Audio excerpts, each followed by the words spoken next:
Hello and welcome to the Women's Achievement Award ceremony for 2020. Thank you so much for being here. It's a little different this year, but we are so glad to be together to celebrate this. On Women's Equality Day, the 100th anniversary of when women finally fought and won the right to vote after a decades-long struggle. We are so fortunate to be meeting on this day, 100 years after that momentous change in America, the move toward a more perfect union that was the result of a decades-long struggle to win that vote. And today, a good day for Women's Achievement Awards, we're celebrating 5 women of Bloomington who are terrific leaders, outstanding people of our community. Thank you for being part of this.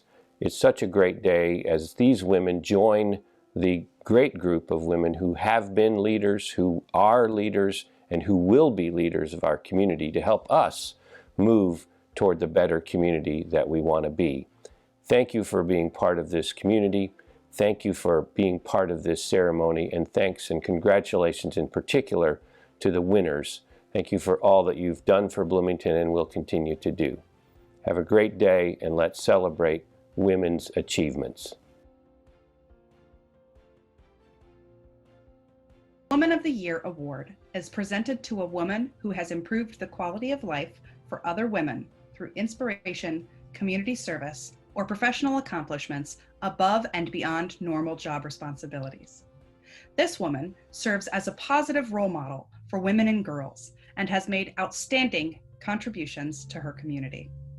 The 2020 Woman of the Year Award goes to Dr. Tashera Perry. Dr. Perry is an OBGYN with IU Health and an adjunct clinical assistant professor for the IU School of Medicine. She has been practicing since 2015. Dr. Perry graduated cum laude from Mary Baldwin University in 2005 with a Bachelor of Science in Biology, then enjoyed a brief career in cardiovascular research as a post-baccalaureate fellow at the National Institute of Health, before earning her medical degree from the University of Chicago Pritzker School of Medicine in 2011. She then went on to complete her residency at the University of Illinois at Chicago in 2015. Dr. Perry has earned the Girl Scout Silver and Gold Awards. She is an inductee to the Phi Beta Kappa and Omicron Delta Kappa Honor Societies, and she is a fellow of the American College of Obstetricians and Gynecologists and a member of the American Medical Association. Dr. Perry has advocated for women's health and physician practice in a variety of positions, both locally and nationally. In addition to the routine OBGYN care she provides, she also treats infertility and provides affirming transgender care. Dr. Perry has served on several IU Health committees and was physician co-sponsor for a 2-year Women's Health Service Line transformation. She sits on the Monroe-Owen County Medical Society Executive Committee, where she leads the Women in Medicine Interest Group and serves as a delegate to the Indiana State Medical Association. Dr. Perry is a clinical informatics physician advisor for the South Central region and is also the region's representative to the OBGYN Clinical Effectiveness Council.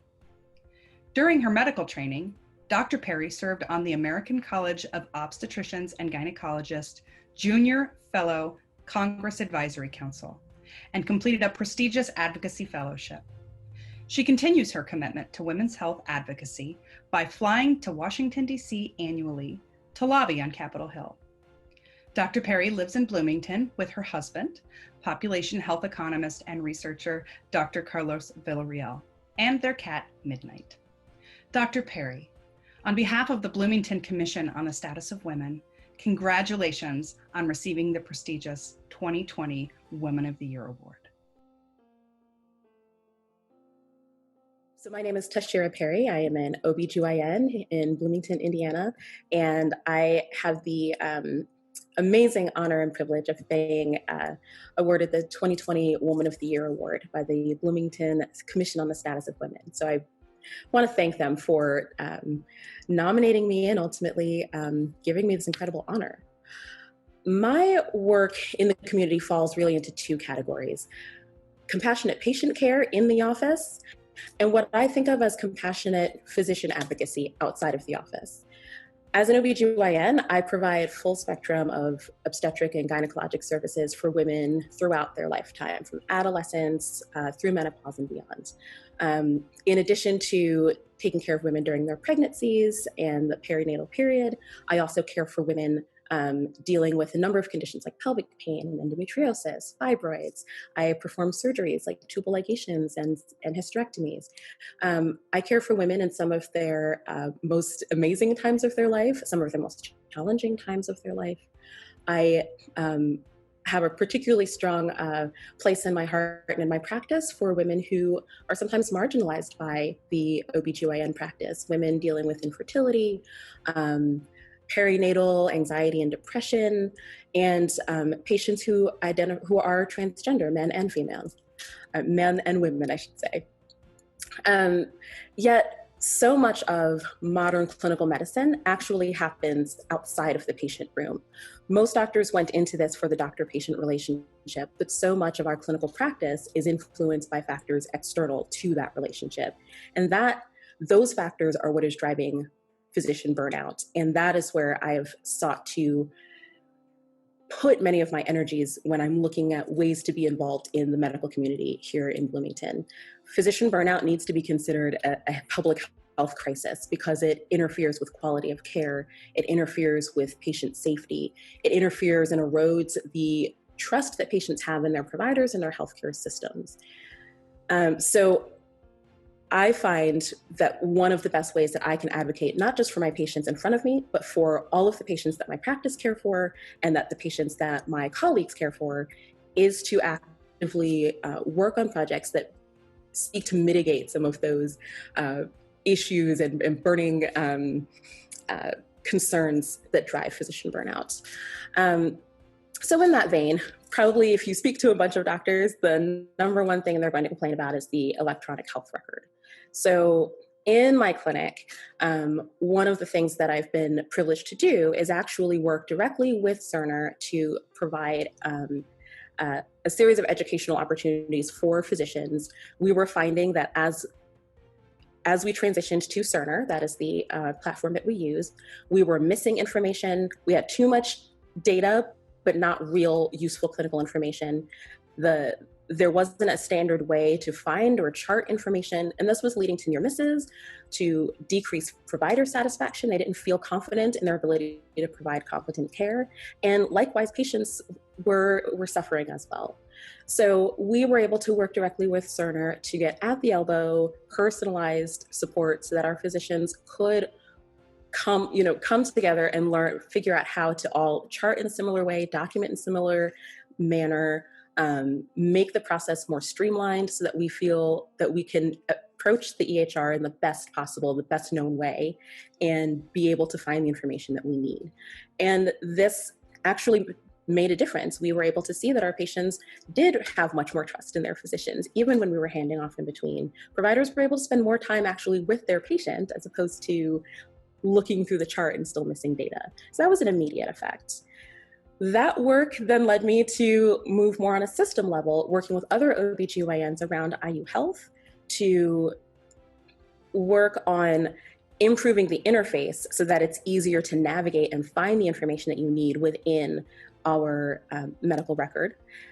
And as part of that initiative, I actually co-authored many of the documentation templates that our OBGYNs across IU Health are using today to document their clinical visits, deliveries, surgeries, and so forth, so that we can have easy and timely and accurate medical documentation.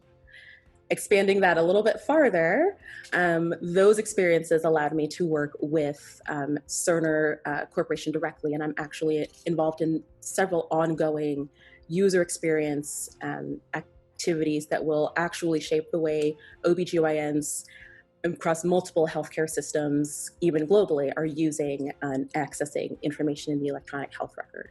So that is really one major kind of focus for my work. The other major focus is looking at the system processes, and I mean that in a very broad sense because that will mean something very different from a clinic level to a system level. But ineffective system processes that, again, interfere with the ability of patients to access their physician and physicians to do the work that they ultimately signed up to do. So again, working within our practice, I was fortunate to be part of a 2-year-long transformation project. I was a physician co-sponsor for these various events that were aimed at reducing patient wait times, improving access so that physicians had schedules and scheduling templates that allowed them to see as the patients that they needed to see in a timely manner. So improving the ability for patients to be seen, within a couple of weeks as opposed to a couple of months when we started. And then being able to extend physician care beyond the confines of the office. Medicine doesn't only happen between 8 to 5. Sometimes patients need to be able to call after hours. How do we make sure that our nurses are equipped to appropriately triage them to in-office care or whatever their situation is in a timely manner? How do we make sure that patients feel comfortable outside of the office with their prenatal care? So creating targeted education to focus on those things that we may not be able to dedicate all of the time in the office, but that we still feel is important for patients to know. On a system level, so looking not just at patients in my practice, but at women across the IU health system, I'm the representative for the South Central region to our OBGYN Clinical Effectiveness Council.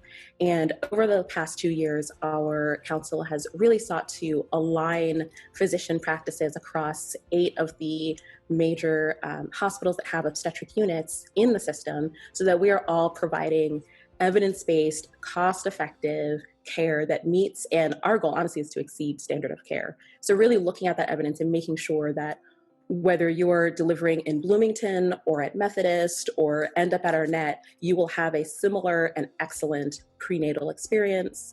And going forward, I'm hoping that we're able to do more projects in the gynecology arena as well for women who are not pregnant, but still are coming to our care. First and foremost, I always start with my mother, Vivian. Just intense love and advice. She's my life advisor, just steadfast commitments and teaching me to have a very strong work ethic. My father, again, that amazing unconditional love and optimism. He is one of the most optimistic, self-efficacious persons I've ever met. And that has really taught me that perseverance and optimism can really get you very far. Just keep going. My husband has been my rock. He was with me from the beginning of residency through now. He's seen me at my worst, and he's been there for me in some of the best times. He's just a wonderful co-collaborator, and I've learned so much from him, and I'm glad to be able to share the fruits of that arduous journey with him. My extended family, especially my Aunt Charlotte, who was career woman extraordinaire. I used to follow her around for Take Your Daughter to Work Day. My Uncle Andy, who still insists that I take care of myself, whether it's fitness articles or the latest nutrition, always making sure that I am nourishing my body as well as my soul. So definitely appreciate that. And I have to give a shout out to some really great friends. Julia was my rock through medical school. I met my husband through her, and we are states away, and I can still call her and just have that great sounding board. And unlike many people, she gets it because we're in medicine together. So we've really gone through that journey. And I would like to thank my friend Jennifer Sims for nominating me and the Bloomington Commission for the Status of Women for considering my application. The Woman of the Year award is presented to a woman who has improved the quality of life for other women through inspiration, community service, or professional accomplishments above or outside normal job responsibilities. The Woman of the Year serves as a positive role model for girls and women and has made outstanding contributions to the community. This year's Woman of the Year award goes to Jessika Hane. She is the Human Resources Director at Oliver Winery in Bloomington, where she has worked since 1999. At Oliver, she is fortunate to be a member of the leadership team and happily extends a personal invitation to come, visit, and have a taste. She holds 2 degrees from Indiana University and has served in leadership positions on the boards of multiple nonprofits in Bloomington, including Cardinal Stage Company, serving as the marketing committee chair and board president, and the Community Foundation of Bloomington, Monroe County, serving as the scholarship chair and co-chairing the successful Thrive by 5 endowment initiative. She is also a member of the adjunct faculty at the O'Neill School of Public and Environmental Affairs. An active and passionate Rotarian, Jessika is a 13-year member of the Bloomington Sunrise Rotary Club. In her club, she has served as a board member, fundraising chair, and as club president in 2011 to 2012.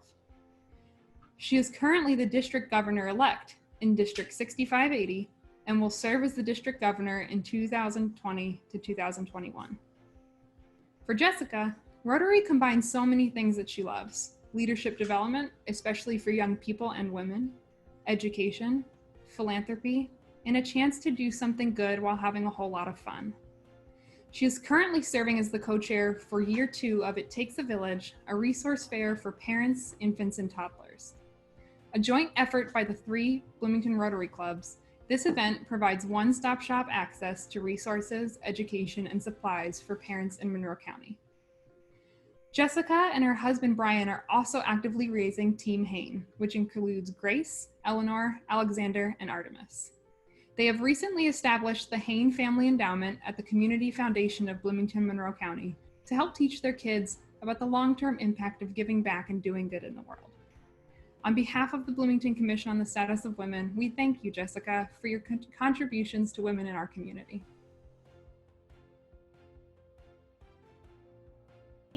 And I am honored to receive this award.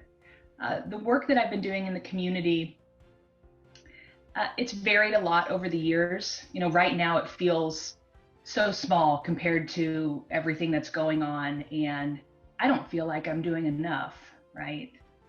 And I've been spending a lot of my time lately just listening and learning and trying to share.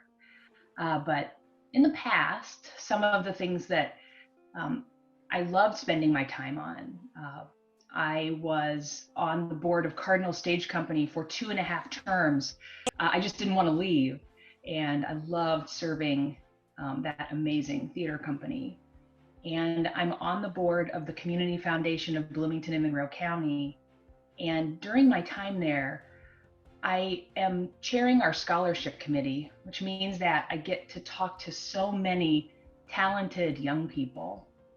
And I was the co-chair of our Thrive by 5 initiative. And we raised over $1 million for early childhood education in our community. And that made me feel so good. And recently, I've been spending a lot of my volunteer time in my role in Rotary International. I'm the district governor for Southern Indiana, and I am the youngest female district governor. And I love it. I love serving in this leadership role as a servant volunteer. And my favorite thing is the event that the 3 Bloomington Rotary Clubs started in 2019. We started an event called It Takes a Village. It's a resource fair for parents of infants and toddlers. And we gave away all kinds of supplies and resources and access to education. And in our first year, it was an amazing success. And we were really looking forward to growing that success in 2020. But of course, we couldn't have the event in May. And so we decided to give away over $5,000 in diapers to families in need. So even though we weren't able to do what we wanted, we were still able to help babies and families.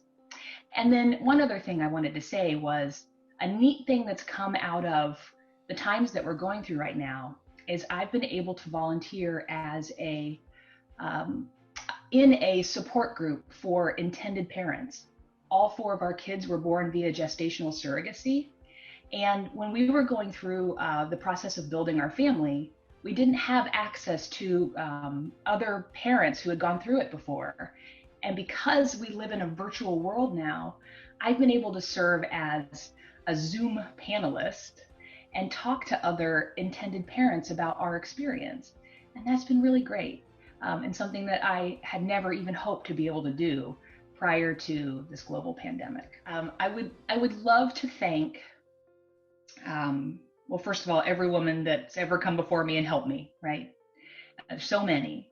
I want to thank Melissa Stone, who nominated me for this award, because, you know, I would have never thought I deserved it. And for her to nominate me means so much. And I want to thank my amazing partner and husband, who just stands up for me in so many ways. But really, I just want to thank everyone, because we're all part of this together. And it's interesting because, and I don't know if this fits into our interview in any way, but you know, I'm getting the same award that Mary Getzey got last year. And I grew up in a small town, Logansport, Indiana, and I was in the Logansport Children's Choir. And when I was in 5th grade, we sang songs that were arranged or written by Mary. And our choir conductor told us stories about how he knew her and how he and his wife had met her, and she had written these songs and told us her story. And so, like, fast forward decades later, and I'm getting an award that Mary Getzey got. It's just true inspiration, and I'm just so pleased. The Toby Strout Lifetime Contribution Award is named for the former director of Middleway House and former Bloomington Commission on the Status of Women Commissioner. The Toby Strout Lifetime Contribution Award recognizes a woman whose work has significantly advanced the status of women through leadership and service. I am honored to announce the 2020 recipient of the Toby Strout Lifetime Contribution Award, Beth Lodge-Rigal. Congratulations, Beth, on this much-deserved achievement. Beth Lodge-Rigal is perhaps best known in local circles as an award-winning singer-songwriter who shifted gears in the early 2000s to found Women Writing for a Change of Bloomington in 2004. By 2012, the social purpose business merged into the not-for-profit Writing for a Change Foundation Bloomington. In addition to facilitating writing circles, outreach, retreats, and directing programs at the Bloomington School, she has designed and implemented next-generation conscious feminine leadership training in both Cincinnati, Ohio, and in Bloomington for women who are hungry to learn new paradigms for leadership in the 21st century. Leaders emerging under her guidance create ever-widening circles of empowered voice, vision, action, and compassion for our community and the larger world. My name's Beth Lodge-Rigal, and well, I think the reason that I'm being honored is because since 2004, I've been directing a creative writing project in Bloomington called Women Writing for a Change, which for 8 years operated as a my own LLC social purpose business, but very quickly revealed itself to be this multifaceted creative project, which brought women together around their words and examining their work in the world and their lives. And sometimes that was about publication, and sometimes that was just about making a difference in the communities circles they travel in. So after about 8 years, we became a nonprofit that's called the Writing for a Change Foundation of Bloomington, which is kind of the engine that drives a lot of programs that have grown out of what started as just a group of 15 women coming together around a creative writing endeavor, but really has become something quite more. And it really is about writing as a transformational tool and the way that women can become stronger authors of their own lives through the art of writing and the practices, these kind of unique practices of community listening and collaboration that happen through this project. So that's why, and we've impacted a lot of women's lives, I think, in Bloomington in the last 16 years. And we have programs for girls and teens and young women and all gender programs now. And yeah, so it's kind of taken on a life of its own. And we do outreach in places like the Monroe County Corrections Center and work with women there, and in other nonprofits. So we're also supporting the work and the people who are working on the front lines of a lot of local nonprofits, many of whom are women, not all, but so yeah, there's this ripple effect that comes from really using writing as a tool to guide oneself forward. You know, it was kind of a roundabout thing, the way many life paths can go. I worked for about 15 years prior to this as a performing songwriter, and so writing was very much at the center of my life, really for most of my life. And I became involved in teaching writing workshops, songwriting workshops mostly, and I was interested in finding ways of bringing people together that were not necessarily centered on the performance aspect of words and writing. And I happened to find this organization that was founded in Cincinnati, Ohio in 1991, called Women Writing for a Change. And they happened to be having a training, its first feminist leadership training, which was in 2004. And I, in some miracle of coincidence, just happened upon that at a time that I was searching for modalities that I felt in alignment with, that could bring equal voice, could bring people together in a way that was just a little different than some of your typical writing workshop formats. And this modality actually just fit very well with kind of who I am. And yeah, so I kind of found it, and then found myself very much resonating with the mission of bringing people together in conscious community around writing as a transformational tool. And there are some real particular methodologies and processes and practices that we use that really evoke more from people, and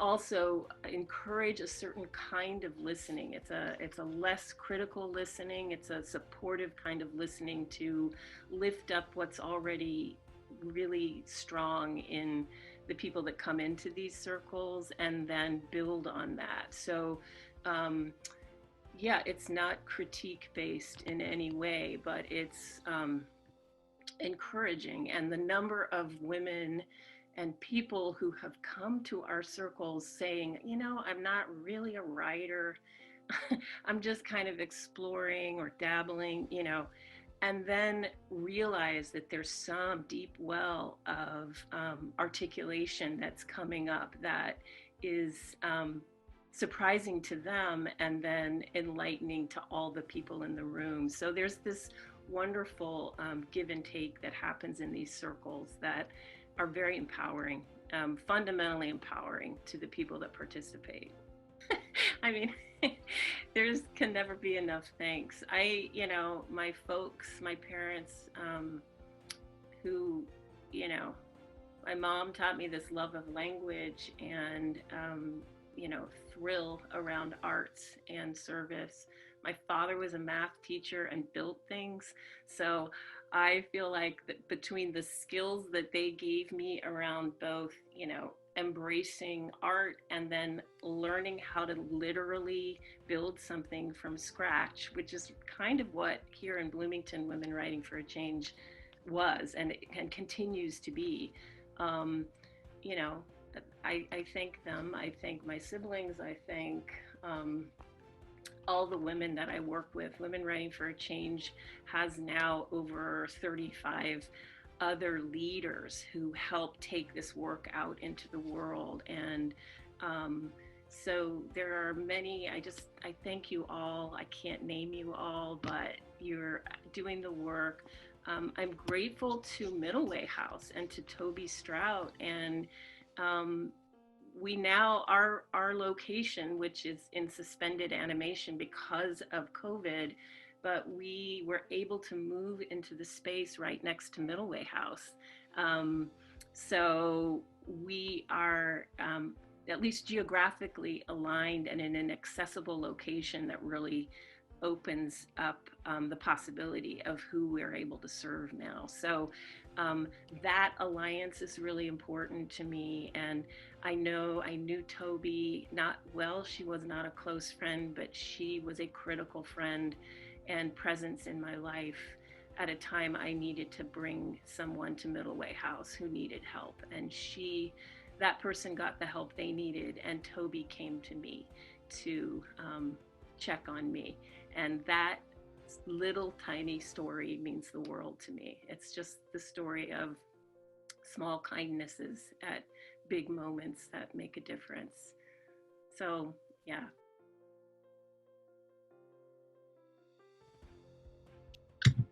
Hi, my name is Ayami Jocelyn, and I am a commissioner for the Bloomington Commission on the Status of Women. And I am happy today to award the Emerging Leader Award. The Emerging Leader Award acknowledges a woman with a relatively short, less than 5 years, of history of significant achievements and recognizes the potential for future contributions. Today, we are going to award the Emerging Leader Award to Shatoyia Moss. Shatoyia Moss is the Safe and Civil City Director in the City of Bloomington Community and Family Resources Department. In this role, Shatoyia develops and implements goals and strategies supporting inclusion and equality, public safety, education, and community response. She also serves as a liaison to several commissions and groups, including the Commission on the Status of Black Males, the Commission on the Status of Children and Youth, and the Sister Cities Committee. Prior to joining the City of Bloomington as Safe and Civil City Director, Shatoyia was the director of Indiana Kids, a mentoring and tutoring program at Indiana University, and was also the events and athletic director of Girls Inc.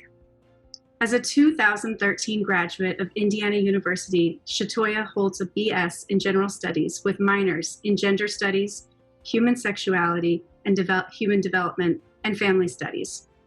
She is the webmaster, chair of youth initiatives, and one of 2 vice presidents for the Bloomington alumni chapter of Delta Sigma Theta Sorority Incorporated.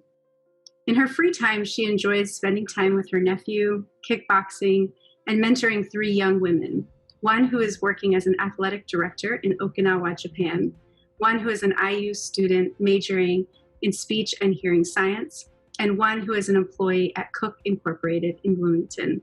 We are proud to award Shatoyia Moss with the Emerging Leader Award. Congratulations, Shatoyia.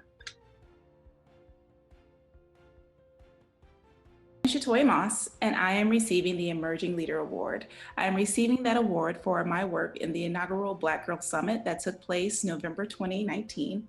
That summit included over 100 Black and Brown middle and high school young ladies where we taught differences on body imaging, mental health, and self-care. Also, I am receiving this award for my work in the community through my chairmanship of the Delta Gyms program. I am a member of Delta Sigma Theta Sorority Incorporated, where I do a lot of youth programming in the community as well as community service. I also mentor 3 young ladies, 2 which are in the undergrad sector of IU, and as well as one who is a newly graduate that lives in Japan currently. What inspired me is that I am the oldest of 6. So I have always been a big sister, and I wanted to continue that work in my new community. I am originally from Hopkinsville, Kentucky, so I moved to Bloomington in 2009. I, since then, have always had a passion of being a community servant. So with that, my focus has always been youth-driven. Just looking at my younger brothers and sisters, I've always wanted to give back and always continue to put in more than I can get out. My biggest inspiration has always been be the woman that I needed as a child. So I continue to use that and push forward through my work. I'd definitely like to thank my mom, grandmothers, great-grandmothers, and mentors. Obviously, I have seen these women work and strive their entire lives, and I would like to think that all of that hard work is myself. I am the product of all that hard work, and I truly hope that I'm making them proud by continuing and doing good in our community and really focusing on people who don't have a lot. Like I said, it's one of those things, like what would I have wanted as a little Black girl? So I'm hoping that I'm just really reciprocating that into some of these young ladies within our own community. I would definitely like to just thank the commission for recognizing me. Again, I wake up every day just wanting to be a servant to my community. I'd never look forward to being recognized for the work that I do, but it is a nice touch that someone does see it and does recognize it. I really hope that this opens up people's eyes and really see that you can do a little good just by being a mentor, being someone in someone else's life, and just listening. I think listening is probably the biggest thing and biggest hurdle, and that's what we found out through the summit, and just kind of being a part of the Bloomington community for so long at this point. It's just that people really need to be listened to, and I thank the commission for not only listening but recognizing myself along with the other award recipients. Hello everybody, my name is Nana Amwaremi, and I am a professor at IU at the Department of African American and African Diaspora Studies. I have also served on the City of Bloomington Commission on the Status of Women for the past 3 years and counting. Today, I am here to introduce to you the 2020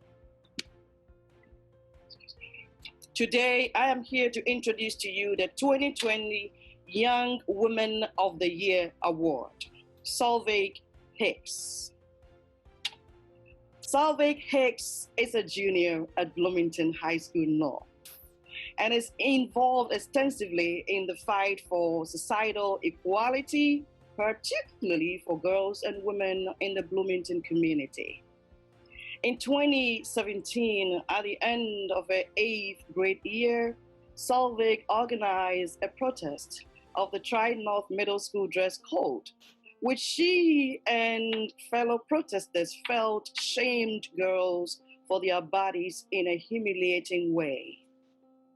As a result, around 50 students wore shirts reading, quote, "Not a distraction," unquote, to school and were interviewed by Indianapolis's station WRTV6 for their actions. Solveig and other organizers were then able to work with school administrators to change the code, which was later successfully adopted by the MCCSC school board. At Bloomington High School North, Solveig serves as a co-president of the Young Democrats Club and has been instrumental in pairing the club with several interesting political speakers and arranging political internships for students. As a young Democrat, Solveig was also able to organize a pro-choice rally in June of 2019 at the Monroe County Courthouse to the wave of abortion restriction passed around the country. As a junior in the fall of 2019, Solveig founded the Bloomington North chapter of the National Organization for Women. The club seeks to promote gender equality at Bloomington North and beyond, and educate students about a multitude of topics related to gender-based injustice. Though the club is still young, it has already hosted former and current Monroe County National Organization for Women Presidents Ashley Pirani and Mandy Yates for a discussion.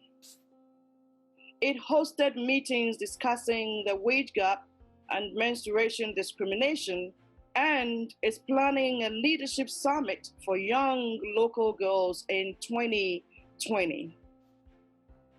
Solveig has also been on the Bloomington North Student Council for 3 years, becoming secretary in her junior year. She has been a strong advocate for council providing funding for free menstrual products in North bathrooms. Though it's unclear if Student Council will accomplish this, Solveig is also planning a national organization for women fundraiser to help provide these products regardless. Additionally, Solveig was chosen as a speaker for the Middleway House's annual spring luncheon this year, entitled Young Champions for Change, a Body Positive Banquet, where she will discuss her dress code protest and the tradition of humiliating young women for their bodies. Solveig would like to continue fighting for gender equality in her later career and in college, where she is interested in studying international relations and political science. Thank you very much. So I'm Solveig Cassandra Hicks. I'm 17 and I am a rising senior at Bloomington North. And I'm being honored for the Young Woman of the Year award through the city of Bloomington. And I've done a few things that I think are notable that have earned me this award. So I organized a 2017 dress code protest at Tri-North Middle School. And we were able to change the dress code because it was extremely sexist and it was enforced in a way that was really humiliating and was just like clearly had a lot of issues. So I'm really proud of that. I also founded, I'm the president of Young Democrats, I'm the co-president of Young Democrats at North, as well as a founder of the founder of the National Organization for Women Club at North. And so through those clubs, we've had a number of speakers come to speak to students at our school about issues of about feminism and like intersectionalities of feminism, but then also about we've organized a rally for reproductive rights, and we had that last June, and we're also looking to provide menstrual products in bathrooms at our school, but and we were in the midst of that, but then Corona kind of like disrupted those efforts, but we're hoping to get that done next year. So yeah, those are some of the things that I've done. I mean, I guess it's sort of a cliche thing to say, but like probably like a lot of women would say, like my mom and my grandmas, because I mean, in both of my grandma's families, like their families gave money for their brothers to go to school and study in college, but not them. So, and just my mom also has just, I feel like she and her generation have just a lot of experienced a lot of gender discrimination that I think my generation is not having to, or is not necessarily not having to deal with, but is maybe speaking out about more and is like fighting a fight against more. So I'm very impacted by their experiences and the injustices they've dealt with that I hope my generation can fix. Like issues plaguing women internationally. So last summer I did a summer program at Phillips Exeter Academy, and I took a class on global justice, and we talked a lot about forced prostitution and human trafficking, which women are it's just the rates of women globally that are forced into that is just like astronomical. And so I'm hoping in college, when I can have more international experiences, that I could aid in some way in fighting those horrible issues. Thank you all for joining us virtually for this event. My name is Shruti Rana. I'm an assistant dean and professor at the Hamilton Lugar School of Global and International Studies at Indiana University, Bloomington. And I'm also a commissioner on the City of Bloomington Commission on the Status of Women. I'm very honored to be here today speaking with all of you and to support the tremendous work you're all doing in the community to support women's leadership and development. I'd like to start my remarks today by discussing the origins of Women's Equality Day and to try to frame it from a slightly different perspective from what you might have heard in the past. I'm doing this in the hopes of giving you some additional tools to think about what you might do to support the progress and achievements of women as we move towards an uncertain future and a new century for women's progress. So I'd like to start with the goals of Women's Equality Day that we're celebrating the 100th anniversary of today. The goal of this day, or commemorating this day, was to celebrate women's achievements while simultaneously doing two things.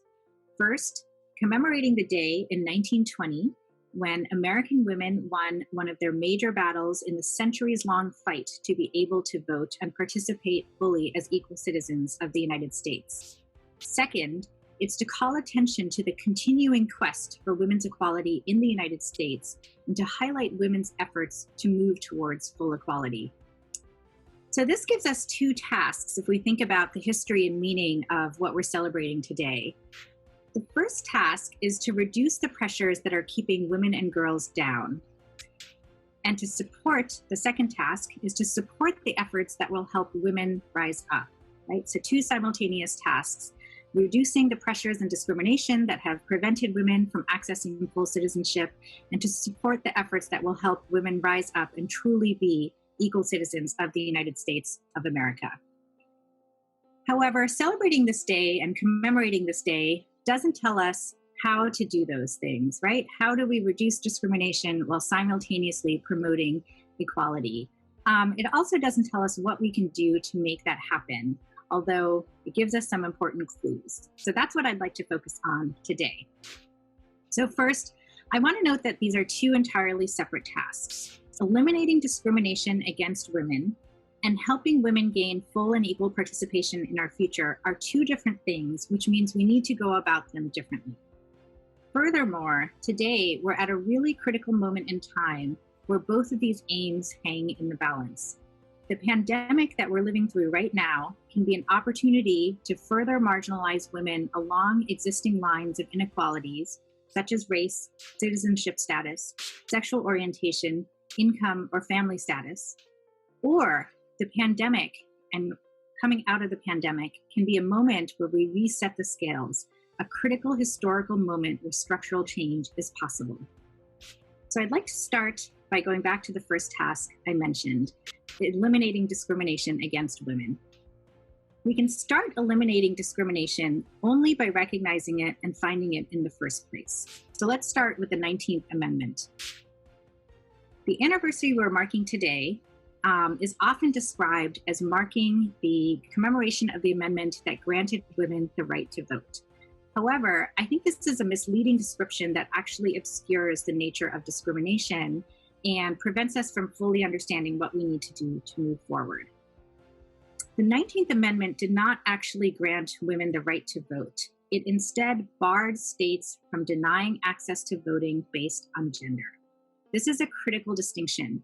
It means that voting was not a guarantee embedded in the 19th Amendment, but actually something that women have had to fight to access. It's something that women have had to fight to turn from words written on a page into the reality of actually being able to cast a ballot. It also means that women, even after the 19th Amendment was passed, that women could be prevented from voting based on other factors besides gender, such as race.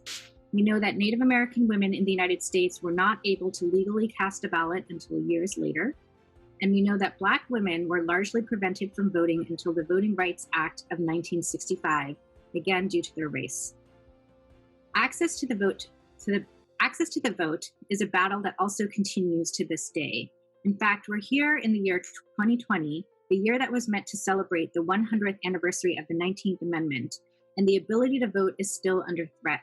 We are literally living in a moment where casting a ballot in person could put women's lives at risk because of the pandemic, vividly illustrating that a right to access something as fundamental as voting is very different from a guarantee to be able to vote safely. Beyond voting, Today, women around the world are facing increased violence, poverty, and discrimination and are experiencing setbacks.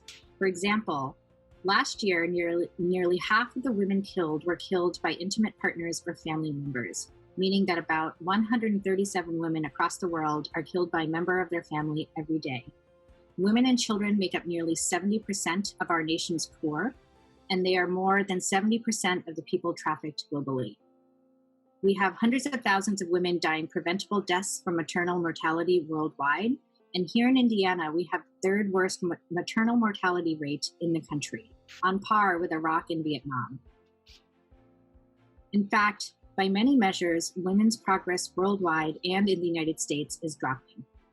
During this pandemic, we've seen the impact of all of these events.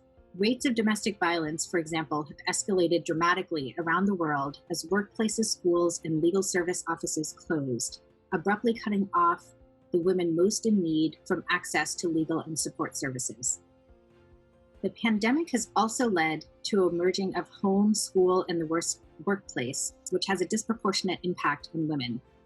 As the pandemic spread, it has made the gender division of labor and its consequences more vivid and more visible. Just as the pandemic has created a double pandemic of increased domestic violence, it has also highlighted and heightened the double bind facing women who shoulder the burdens of caretaking, household labor, and now, as we move into August, who shoulder the burden of conducting their children's education along with formal employment or civic participation. In light of these developments, women's professional advancement and productivity have stalled, and historic employment and salary gains for women are rapidly being overturned in the wake of this shift into the domestic sphere as the pandemic continues. At the same time, women make up more than 70% of the workers deemed essential during this current public health crisis, because women make up the majority of care workers, health workers, and service workers. At the same time that all of these setbacks are happening, the laws addressing gender-based violence and women's equality are also being rolled back. In the United States, the Violence Against Women Act, for example, which was passed in 1994, expired last year and has not been reauthorized. So women facing some of these challenges are stuck in legal limbo without a way to address the problems facing them. At the same time, we continue to have mothers being torn from their children at the border. Women are losing their jobs because of the current financial crisis or are leaving their jobs because of caregiving roles. These women are often not able to access unemployment benefits or paid family leave that would allow them to address these crises and move forward. So by all of these measures, the situation remains dire in terms of the status of women's discrimination in the United States. At the same time, I also see tremendous possibilities for hope at this moment in time. So now I'd like to move to the second task that I mentioned above. How do we help women rise up? How do we help women gain full and equal participation in our society and in our future? At this point, I'd like you all to ask yourselves, what are the goals that you seek for women today? And I'll start by telling you some of mine. I would like to see, as I imagine a world moving forward, is not a world dominated by strong men, but a world that is built by wise and strong women. I imagine a world where my daughter and future granddaughters have the same educational opportunities and reproductive rights that I have had, and that every girl in the United States will have the opportunity to pursue an education, to fulfill her hopes and dreams, and to build a future where women and men can equally participate in all of the things that make life so precious. Things like our families, our communities, and the opportunity to live, work, and create in safe and vibrant environments.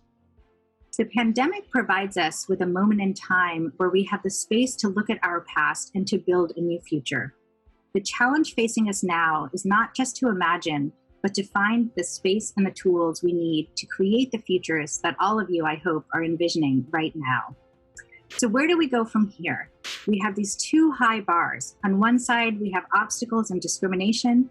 On the other side, we have goals and thinking about ways for women to rise up and be empowered. And in fact, I think our goals should be even higher. So to bridge this gap and get from the obstacles to our goals, I think what we need to do is look in the middle.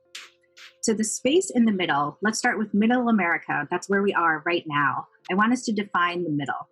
So to do that, I want to borrow a phrase from literature. This is the idea of a third space, something that we also call middle spaces, the in-between spaces between public and private, between our homes and the workplace.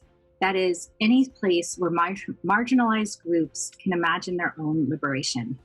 These middle spaces are very familiar to most women.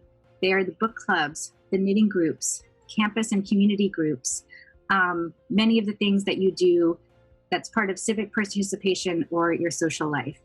They are the spaces where women and girls, just like our mothers and grandmothers, share the skills, strategies, and knowledge, not just to imagine, but to facilitate their own empowerment and their own futures, whatever that means to them and whatever it means to you. Another way at looking at these middle spaces is that they're both the sources and tools for women's activism and civic participation. So when we think about how to move forward, let's look at what's already going on in these spaces. In these middle spaces, which includes the spaces like Bloomington that are neither fully urban nor fully rural, but exist in the places in between, there's been a huge upsurge in women's community, civic, and political activity. Indeed, I think we're at a unique moment in time. It's a moment that political scientists tell us we're witnessing history in the making, not just because of the pandemic, but because of the acceleration of women's civic leadership and rising voices. And the people who are doing this are not the most powerful leaders or our most famous celebrities. It's ordinary women living their everyday lives, led by women who are turning out in unprecedented numbers to have their voices heard and to build a new future as we move forward out of the pandemic. These women are voting, creating community groups, filling the ranks of institutions like schools, hospitals, and local government to bring stronger institutions. So I'd like to give you some figures and data to support this. If we can trace it back to a moment or a recent moment, one of those is the Women's March in Washington that took place in 2017. That was likely the largest single-day demonstration in recorded US history, matched only by the demonstrations that are continuing as we speak today.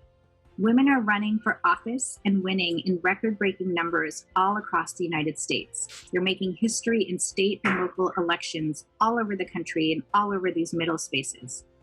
The Me Too movement over the last several years has amplified women's voices and created more lasting and fundamental change than the previous 40 years of sexual harassment laws were able to change. Today, as we speak, the Black Lives Matter movement is in the process of transforming our country. This is a movement that was started by and led by women and has continued to be led by women who wanted to see a better future for their children. So what do we see in light of all of these goals and what's happening in the middle spaces to bridge the gap between discrimination and the goals we have for our future? We're poised at a tremendous moment of change. At home, at work, women around the country are now leading us into the future. I have another quote from a political scientist who said, at this moment in time, over the last several years and accelerating with the pandemic, that many women have become determined to move beyond their initial outrage or despair at the barriers facing women in their lives and are moving forward to reclaim citizen ownership of public life. So what does this mean for you? As barriers or backlashes or obstacles facing women rise or harden, let's raise the bar for what we want for women even higher.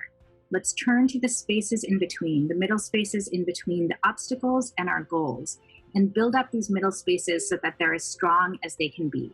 So in your communities, in our community, in whatever spaces you choose to engage in, I urge you to throw yourselves in fully, to embrace your ideas and your dreams, to forge connections, and to build the bridges that will get us from the barriers that we just discussed to a future where women and girls are fully equal citizens of the United States. I hope I'll see all of you making history, contributing to these middle spaces, and creating a new future as we step into the next century of progress and equality for women.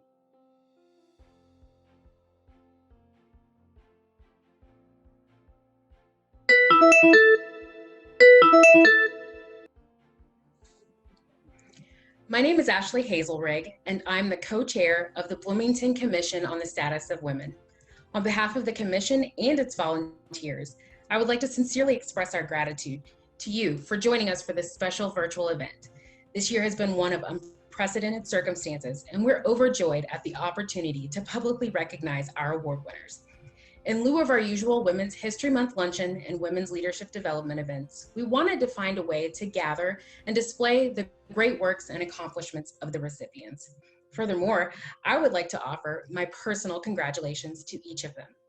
The Women's History Month theme for 2020 was Valiant Women of the Vote. I hope that the accounts our award winners shared today inspire valiance among women and girls in our Bloomington community. Valiance is defined as bravery, boldness, courage, and determination. I think most people would agree that now, more than ever, we could all use a little valiance. If you find yourself inspired, I hope you take the inspiration you gained today and begin working to benefit the world around you. I encourage you also to take some time to learn a little bit more about the Commission on the Status of Women. As a commission, we seek out opportunities to explore the issues and concerns of women, celebrate women's accomplishments, and promote solutions to the problems and challenges faced by women right here in Bloomington's community. Thank you again for joining us, and hopefully we'll celebrate together in 2021.